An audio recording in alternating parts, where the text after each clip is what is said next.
That's Oh, right. did we go live? Yeah, we're live. Welcome to Hangouts with James Fee, episode 19, Adeline? Yes. Yeah, why not? 19. Yay, from freezing Phoenix, Arizona. It's probably 72 degrees, so I've got my long sleeve shirt on and pants and socks. I've got Madeline in Portland, as always. How you doing, Madeline? Just fine. How are you? Awesome. And our special guest this week, hot off the stage at App Nation V4, I guess. The wonderful Yeah, I guess Di-Ann so. Eisnor, Yes. right? Thank you for having me here. Yeah. So how'd your talk go? Went well. It was just a roundtable, but it was with the CEO of Hotel Tonight and the co-founder of Lyft, talking about future mobile stuff and customer acquisition for mobile, and yeah, the role of all that stuff. It was fun. Yeah. Cool. So for those that, I think most people know what Waze is, but I'll have to be honest, Madeline didn't really know what it was. So I know. Oh, you outed me. Yes, I outed her. So and why there's don't you one give other person in the office who. the one paragraph description of Waze before we get into it? Okay. It's a free voice-guided turn-by-turn navigation and real-time traffic for iPhone and Android, and it's all entirely crowdsourced. So right now it's 33 million drivers, and we collect anonymously the GPS traces and timestamps and turn into the entire social location stack. So the map, the traffic, the hazards, and then we're trying to get people from point A to point B very fast.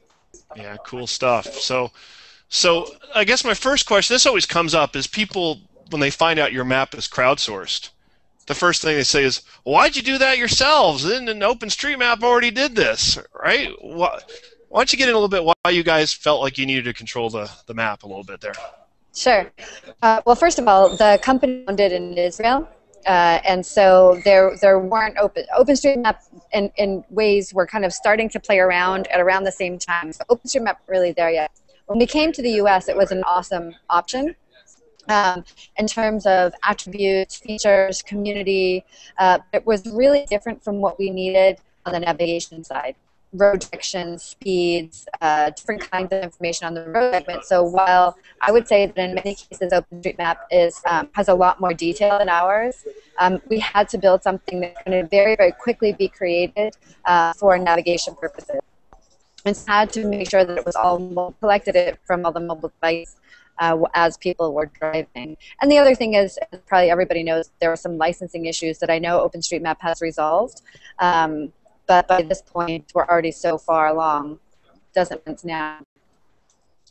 Yeah, that's cool.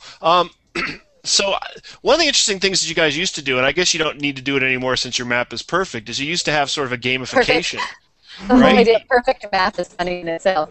Yeah, you used to have all those I was telling Madeline, you used to have all these little cupcakes and candy canes and things like that. I don't remember when you guys dropped that off. I'm just curious, the gamification of creating a map. Why did that work, and then did you decide it wasn't worth it anymore, or I'm curious. Right. So crowdsourcing is a tough beast. Right? And our goal with crowdsourcing traffic was always to save people time. But in order to get there, we had to make sure the experience was great for people, even though there were only, say, 3 users in your town, right? Which means we're not going to get you to the fastest. We may not even get you there. So we started out with what we called the phase, and we architected the experience for that. The build phase took every road that was not verified by a user, meaning having been driven down, and Uh-oh. So much for the world's slowest Wi-Fi. Oh my God, yeah. Oh, we'll get her back in. Poor Di-Ann. She's just trying so hard to get it in there. So she'll be back on soon, yeah. I'm sure. Oh, so I used to love that whole thing because I don't know you said you didn't use. Here she is. Yeah, she's coming back. Yeah, no, I haven't, but it looked pretty fun. I've been watching the videos, and they're adorable for one thing. But right? Yeah. Hi, Di-Ann. Okay, that was weird. Sorry, guys. All right. So anyway, all of the roads were these dots, and your car would turn into a guy, and you would be able to munch those goodies and those little pellets, and know that that's how we were verifying the map information. And then we moved on to the play phase, which might mean, okay, you've got a few thousand people in your area, but that doesn't mean we have fresh data. So we would put these cupcakes where we didn't have fresh data. And if you drove over them, you would get the points, and we would get the fresher data, and everyone else in the network would benefit from that. So it was the experience itself was geared toward being fun. And now there are certain parts of the world where it's still important where we do it, but here we just want to get you on your way as quickly as possible. And now we've got, we're past critical mass in most of the country, so we can really focus on what was always our vision. Yeah, that's cool. I for one, it was my son would always, he'd be in the backseat of the car, we'd be driving along, he'd see a cupcake, and he'd flip out that I wouldn't go to go munch it. It's like my son I had to tell him, too. You don't have to get every cupcake. Leave them for somebody else. He used to feel better about that. So your map. So the map clearly. One thing that I noticed, I think you guys blogged about this recently, is updates get handled very quickly. My girlfriend lives on the other side of town, and I would drive to see her a lot of times, and I'd turn on Waze because of the traffic. And it would get to a certain point on the I-10, and there was some sort of disconnect there, and it would go recalculating or something weird like that. And yeah. I just said, the heck with this, and I clicked, report an error, and literally when I drove back home in an hour, it was fixed. That's incredible. Which blew my mind, and I think that is such a great, use case of, why crowdsourcing is so great, that you can have these people. For whatever reason, the guy just happened to see what I did at the moment he got in there and said, "Oh, this is easy. I can fix it," and bam. I love those stories. Yes. Yeah. So it's always a combination of algorithms and community, right? And so a lot of those errors we hope to find ourselves. If they look like other errors that we have a lot, then sometimes the algorithm will fix it, or propose recommendations to the mapping community. But I've had the same experience. I don't think it was fixed in an hour. As when I've reported map problems, if I couldn't stop to fix myself, I've definitely within a couple of days I would get notes saying that it had been fixed. Yeah, it's cool stuff, and I know a lot of other companies. I don't think we talked to the Nokia guys about that, but I'm sure that's a big thing about reporting errors, and I've been really diligent about reporting them on Apple's map. There's definitely enough to report, but it's that feedback loop, right? And that was always the thing with Google. Is I would report an error with Google, and like 6 to 12 months later, maybe you get an email saying, "Hey, some guy in India fixed your map for you." You never really felt like you were getting anything done. That's why I liked OpenStreetMap. I could make an edit, or someone else would make an edit, and it would appear right away. You see it right away, yeah. Yeah, and I think that's what you guys are doing as well. Is that helps that community aspect. The whole thing. I guess that's probably a lot of what your app is about, right? I mean, the community. Joining these groups and having people wish everybody a Merry Christmas as you're driving along the freeway. Yeah, and just seeing each other, seeing one another on the map, knowing that you're not alone, right, out there on the road. Which I think sometimes we feel isolated, we feel stressed. There's all this kind of negative stuff that goes along with being stuck in traffic. And so we definitely want to make it a little more positive, and being part of something greater is helpful. But yeah, I mean, our whole operationally, we're set up to be able to be responsive very quickly, and that's what sometimes the thing is, what our vision is not unique, right? People have been wanting to do this for a long time. TomTom is the first to say that TeleAtlas was the first map company to ever take crowdsourced changes or whatever. But operationally, they're not really set up to be able to take immediate action. And so I think you have to, from the ground up, build yourselves and take the, it's hard to make those commitments and say, all right, within 4 hours, your item is going to be fixed, and then make sure that it happens. But you have to be set up that way and committed to it. Yeah, well, traffic is a perfect example of immediacy. I mean, a traffic report from an hour ago is almost irrelevant. Exactly. And so why don't you talk a little bit about Carmageddon? Because I think that is, I grew up in LA, and for those that don't know about Carmageddon, it happened on the San Diego Freeway, the 405, which for those in LA used to call it used to go 4 or 5 miles an hour is where the 405 name came from. The busiest freeway in the world, probably, at least in the United States, probably the world. So you guys were somewhat involved with that. Not living in LA, I didn't get to experience it like some, but how did that work out? I mean, Channel 7 or something you were hooked up with? Yeah, it was one of those great things that you stumble upon could never have planned that really help you define yourself as a company. And so, yeah, it was a 10-mile stretch of the 405 that was going to be shut down over the weekend, and that would impact about 500,000 vehicles. So you're not just talking about a few alternate routes, you're talking about dozens and dozens, and having no idea which ones were going to be blocked, and you needed real-time information. The only way to get real-time information was to crowdsource it. So ABC7 contacted us and asked if we would be kind of in their studio over the course of that weekend. So Noam, our CEO, and I were actually traffic reporters alongside their main traffic reporter, Alicia, and we used our system. And then what happened was the month coming back to work, Alicia told us she wanted to keep using it. Oh.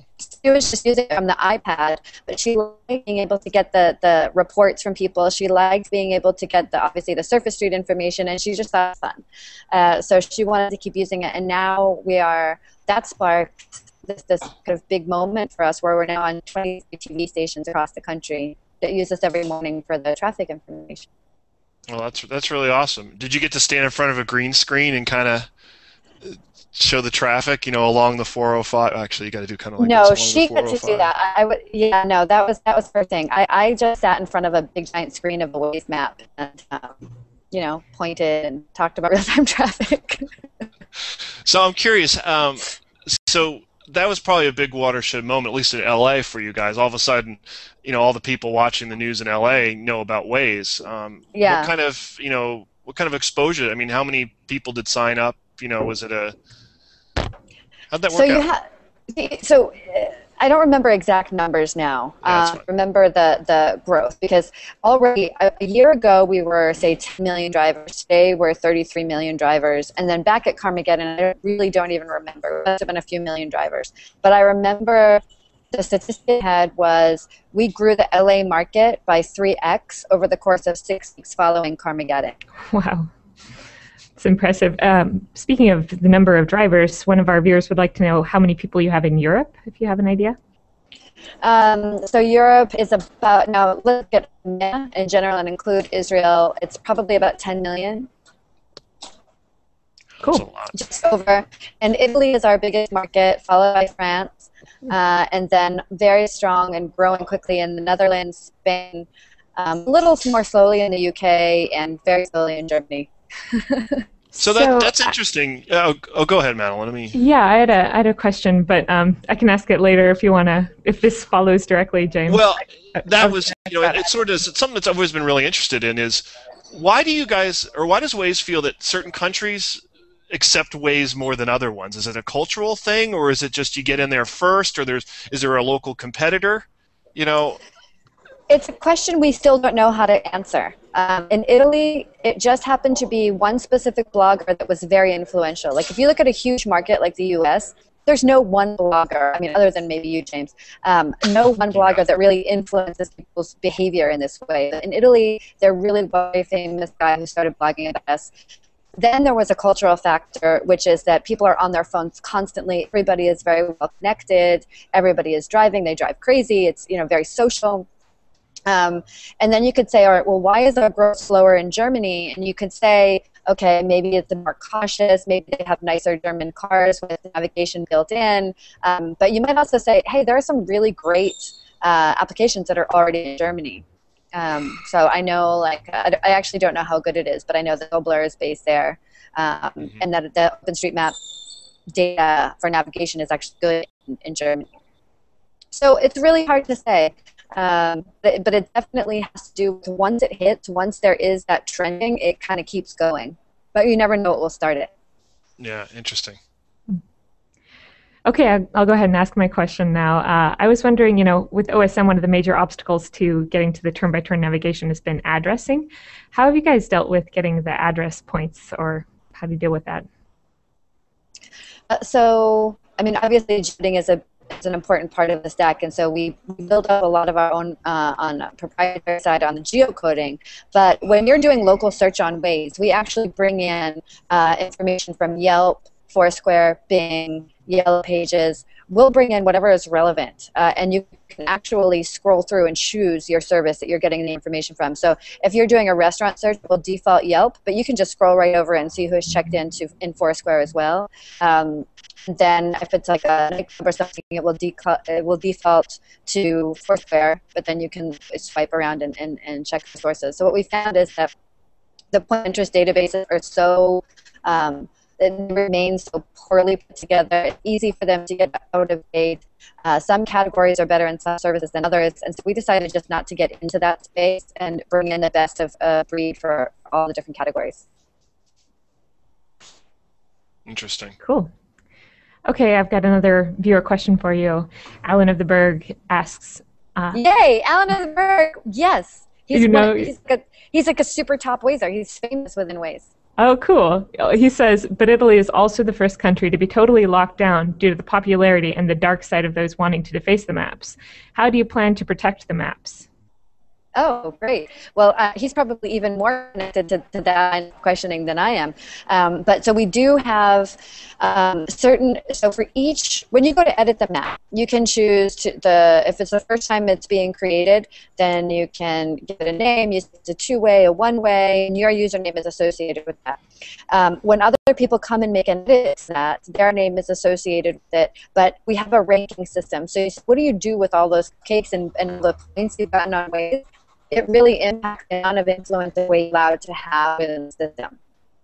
So once a area manager, which is an invited person, it's not a paid position, but someone who's been active in the community and who we trust, they can choose to lock something down if they feel like this is correct, we don't want to mess with this. It was, a very complicated intersection, somebody with not a lot of experience, we don't want them coming in and messing with it. So the community is actively involved and gets, say, locked down.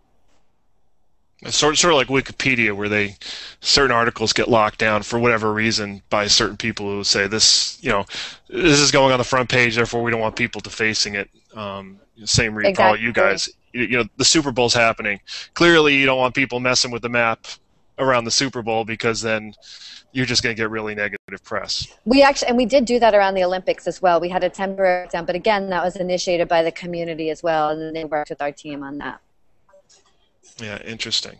So you've got this map, somewhat of a worldwide data set. Clearly, some countries are much better than others. You guys ever think about monetizing that? No, we never think about it, James. No, I'm kidding.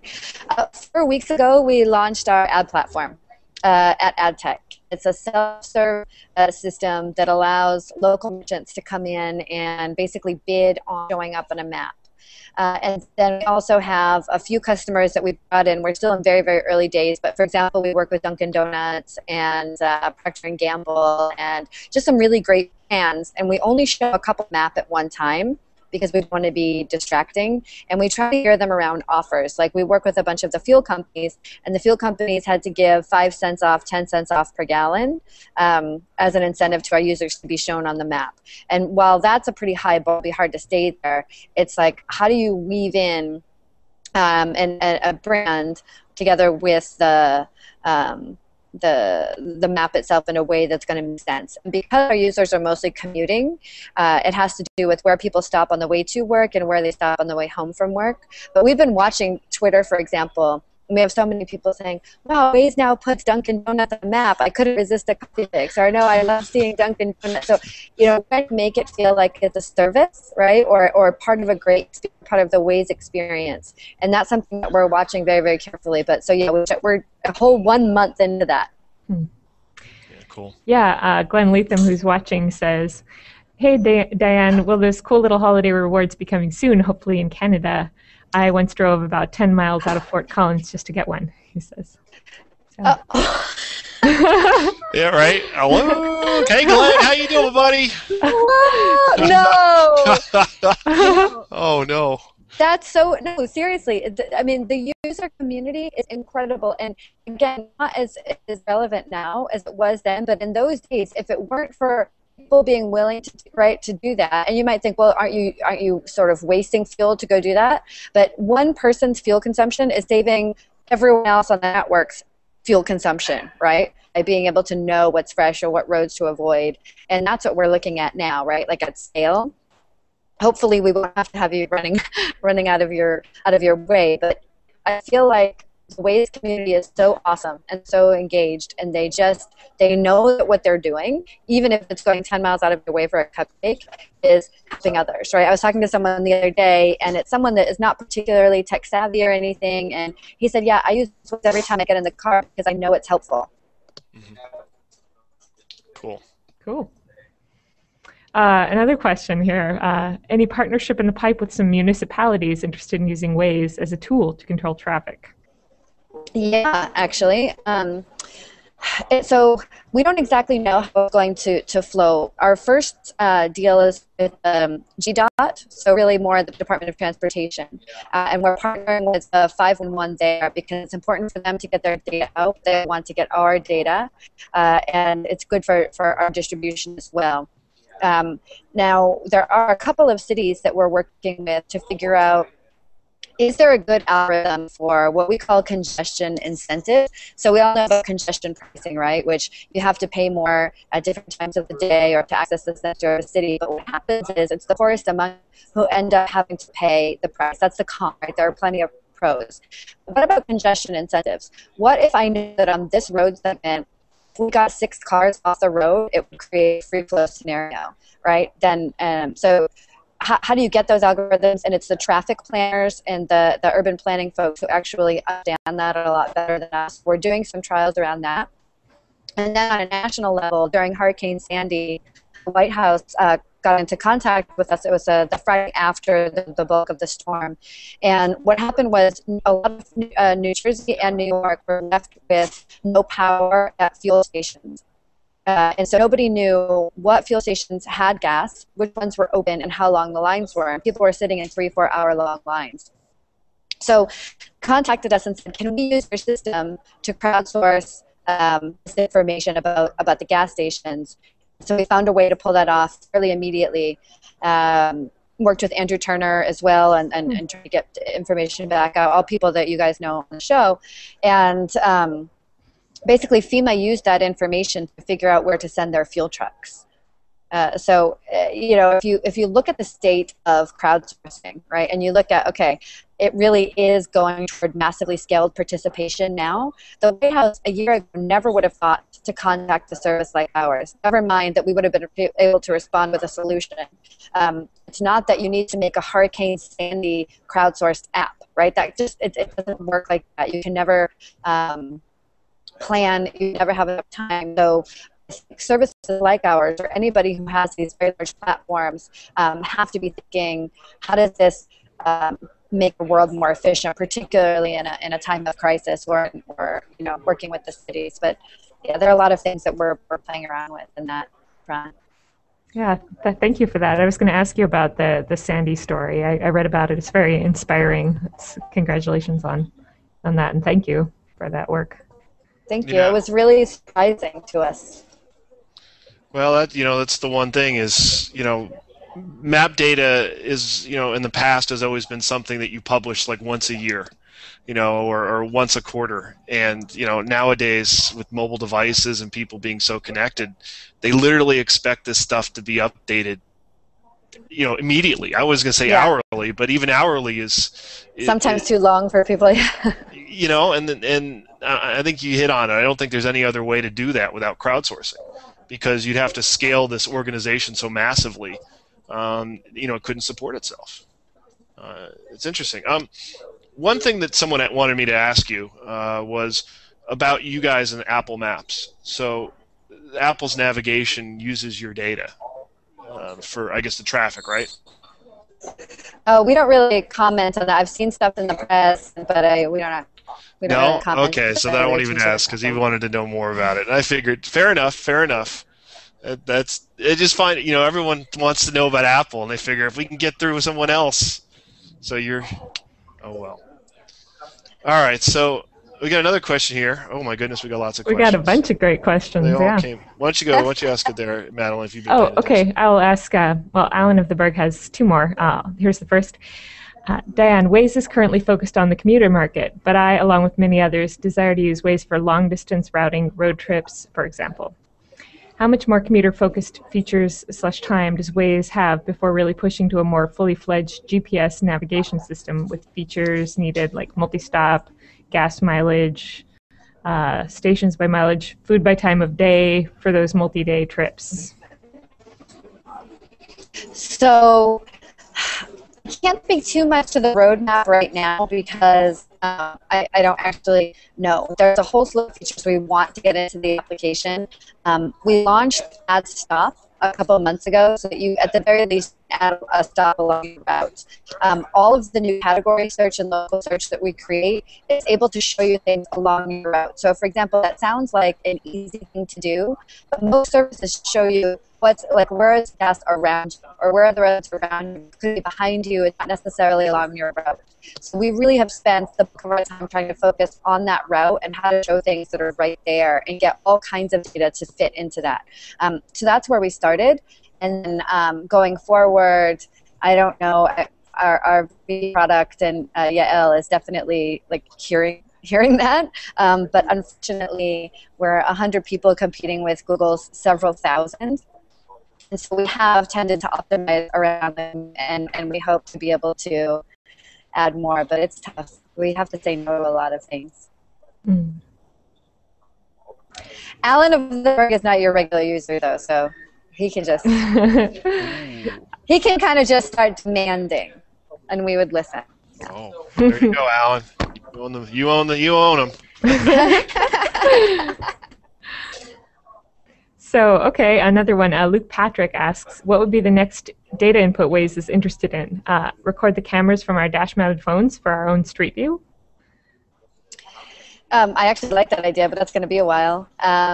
So what he did do is point to something very interesting, though, which is what's happening in the connected car space. In terms of data into our own application, bringing in real-time fuel prices is one of the big ones for us. Now that we've got that nailed, we're really focusing on the parking. Will be the next one that we think is most important to our users, so parking. But in the connected car space, we'll be in our first car coming out in July, a worldwide car, and we're on a number of aftermarket devices now. But the first iterations of really being able to tap into the APIs of the car will be later on next year, and that will be able to tell us, for example, the fuel level so that we can get you to fuel on time. Or, before you run out of gas, be able to understand windshield wipers, so we can understand caution messages, or if we need to reduce what's being shown, or that kind of thing. And of course, yes, the higher-end cars, if one day we could tap into the cameras that are in those cars to understand, say, speed limit signs, or automatically take a picture of an accident that is passed on, it would be really, really great. Cool. Awesome. Okay, guess. Let's just keep going. We got some questions. The questions keep coming in. So, okay, what currently keeps you up at night in regards to Waze? What are your concerns about Waze's growth and future?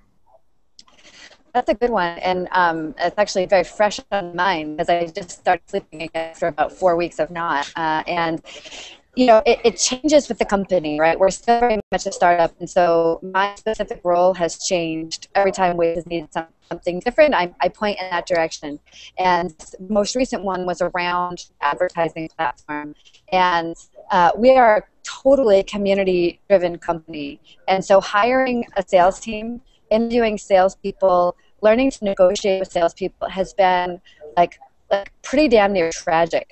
It's been a really grueling process. I interviewed about 30 people before I found someone that I really loved that thought, okay, not only are they going to be a great salesperson, but I'm so proud to have them represent us in the marketplace, and they really are connected to our community, and it was really hard, and it sounds silly, but I was like, I probably shouldn't say this publicly, but I actually told Noam, the CEO, I said, you should just fire me. Like, I can't hire a goddamn salesperson. But now, that's behind me now. That was the hardest, one of the hardest things I've done at Waze was finding a great, kick it off salesperson, and going from looking at my user numbers to my engagement numbers, which remain high and it's still really important, but now I have revenue goals, which is fantastic for us as a company, but it's a very different set of things. So I feel like it's urgent that I prove our revenue model in the next 12 seconds. Right? Like whenever I have a task, I want to do it immediately. So that's really keeping me up at night. Oh man. Crazy. All right. Yeah, let me know when you have some good salespeople. Love to hire them from you. Yeah, I have one. And don't touch him. That was hard. Okay, here's an interesting one. Wax asks, how do you adapt to local laws? In some countries, reporting speed traps is illegal. That's a hard one. And it's really, the first case was in France, where we have such a thriving community there, and they passed a law saying that it was illegal to report police. And I don't know if it's been launched yet. I'm pretty sure it has, where there's just a flag that we have in the application now where we can turn off report police in those markets where it's illegal. But yeah, so we're just kind of, as we encounter them, we have to figure out which ones are worth addressing, which ones are critical, and see what we can do to be responsive. Okay, and one more question from TMCW. If licensing data isn't the main business plan, will that data be freely licensed at some point? That's a tough one. So we have played around with this in the past, and supporting an enterprise business, right, supporting business customers who pay you money to license, it's inherently in conflict with a community of people that you want to spend your time supporting. And it's very different supporting advertisers, right? Because if you support advertisers, you're supporting your community. So without the community, you've got no advertisers, right? So it allows us to focus on our core business. The shift to licensing is really, we're not set up to export shape files every quarter or whatever the hell that you're supposed to do. And to give you an example, we work with a lot of auto companies, and they said, all right, can you show us your, benchmark yourselves against the other map providers. This was like, say, a year ago. And we said, no, it costs hundreds of thousands of dollars. Can't even tell you if we have better data than somebody else. You go check it out. And so one amazing company actually did benchmark us, and it took them about a year, but they came back to us and said, we spent the money and your data is better than X, Y, and Z players, so we'd like to see if we can do something together. The fact of the matter is we don't even have the money or time or resources to spend evaluating our data. So I don't see us going down that road. Cool. Yeah, thanks.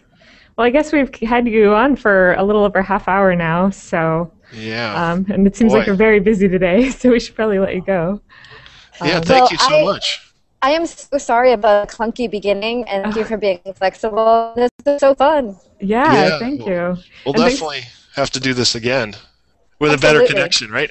I know. Whenever you want, I promise I'll be in a better place spot. Yeah, no worries. So you're the last. You're actually the last episode of the year, Di-Ann. Oh, right 2012. before the end of the world, before the Mayan calendar. Yeah, it might be the last episode ever. Yeah, if you're gonna go out, you might as well go out with a bang. And the other thing is, we're all happy that you got on before Ian White, because he is now the last person from This Week in Maps who will be on my Hangout. So. Oh, he'll have a few pretty words for you about that. Yeah, he's bless his little heart. So our little instigator. Yeah, so we won't have him until mid-January, so we have to go that long before him. But we're going to take off, as I said, we're going to take off for the rest of the year. Enjoy Christmas, and we'll be back, January 2nd, Madeline? Yeah, yep. 2nd. Mm-hmm. So should be fun. I think we're going to have the Uber weather guys on, right? Mm-hmm. Yeah, so see what they're doing. So more of this the fun mapping and the sort. You do weather, right? But not real weather. No, we don't do weather. Doesn't it say like roads closed with snow or something? Yeah, if it's a hazard that's been reported, we bring in the data that says, that there's a hazard reported on the road or something, but not yet weather. I personally would like to see real-time weather, but yeah. Yeah, like icing conditions up ahead, beware. Exactly. All right, you can send my residual check when you guys implement that. You and Alan. Right? All right, Di-Ann. Thank you so much. And everybody have a great New Year, Christmas. Bye-bye. Yeah, happy holidays. Thank you.